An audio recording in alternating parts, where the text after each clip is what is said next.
Good morning. I'm Marianne. I'm Barbara. I'm Kylie. And I'm Kendall, and we are your reporters here at HMS Local News.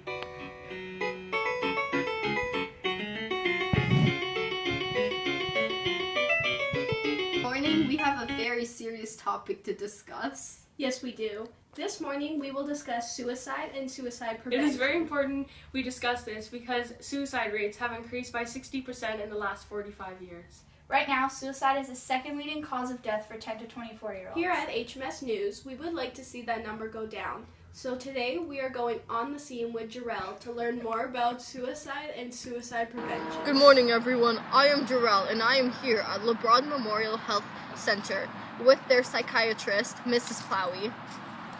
Nice to meet you. I have a few questions I need to ask you. Okay. Well, first of all, what is suicide? Suicide is the act of taking one's own life on purpose. Many people believe suicide is the only way out. Why do people believe suicide is the answer? People think suicide is the answer because they experience extreme mental pain, loneliness, rejection, abuse, depression, guilt, helplessness, and hopelessness. They believe suicide is the only way to end their pain. What are some statistics related to suicide? Well, more teenagers and young adults die from suicide than cancer, heart disease, AIDS, birth defects, stroke, pneumonia, influenza, and chronic lung disease combined. Wow. Also, 24% of high school students had serious thoughts about suicide. Are most suicides related to mental illnesses? Yes, about 90% of people who commit suicide have a mental illness at the time of death. What are some warning signs or symptoms of suicidal behavior? Symptoms of suicidal behavior include feeling hopeless, trapped, alone, anxious, angry, or feeling as if there's no reason to live. What are the warning signs of suicidal behavior? Some warning signs of suicidal behavior include making a will, giving away personal items, searching for means, or doing personal harm, such as buying a gun, sleeping too much or too little, eating too much or too little, or weight gain or loss. Those are all the questions we have for you today. Thank you so much for your time. Sure, anytime. I'm Jarrell, and I'm here at the LeBron Mental Health Center. Back to you.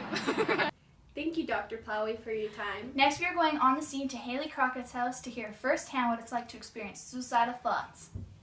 It's Jarrell again, and I'm here with Haley Crockett and Carly Smits. Haley, would you mind if I asked you some questions? No, not at all. Could you tell our viewers your story? Well, I've always been bullied at school, and it never really bothered me until about 2 years ago. When I was just 12 years old, I got very depressed. I never told anyone except for my best friend, Carly. I made her promise not to tell anyone. Eventually, I started skipping school and skipping meals. After this, I began to experience suicidal thoughts.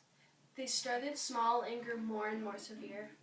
One day, I convinced myself that I had no purpose here and that nobody cared about me. So I decided to... After your attempted suicide, what got you better? Well, I had a great counselor. I also had lots of care from my family and friends, especially Carly. How did the counselor help you? She helped me by teaching and showing me coping strategies. Could you share some of these coping strategies? Sure. First of all, my counselor told me to avoid all drugs and alcohol, eat healthy, get plenty of sleep, don't skip meals, remove anything in your home that you can harm yourself with, and promise that you won't hurt yourself.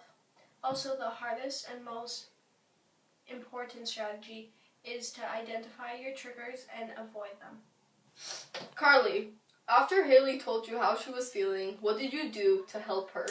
As hard as it was, I stayed positive around Haley. I also always listened to what she had to say, and I made sure she knew that I cared. Is there anything else that you wish you could have done to help Haley? Yes. I wish that I didn't try to help her all by myself. That was probably the worst thing that I did. I should have told her parents so she could have got the help she should have had earlier. Thank you guys for answering our questions. Now, back to our broadcasters. If you or anyone you know are experiencing suicidal thoughts, please seek help.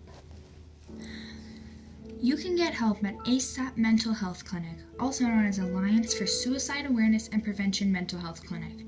ASAP Clinic is located at 2110 Hamilton Street, Regina. You can contact them at 306-435-2733. You can also get help at Child and Youth Mental Health Clinic. It is located at 1680 Albert Street, Regina. You can contact them at 306-766-6700.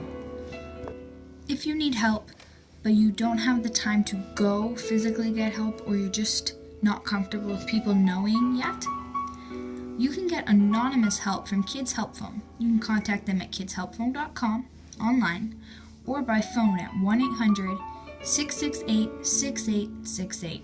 It is completely anonymous, and they are trained counselors, and they will help you through whatever you need help through. The most important thing we want you to remember from today is that there's always another way out. There is always someone who cares. You are not alone. You will get through it. Please, please speak up if you're experiencing suicidal thoughts. Get help, and remember that you will always get through it. Thank you for watching HMS News. Dun, dun, dun, dun.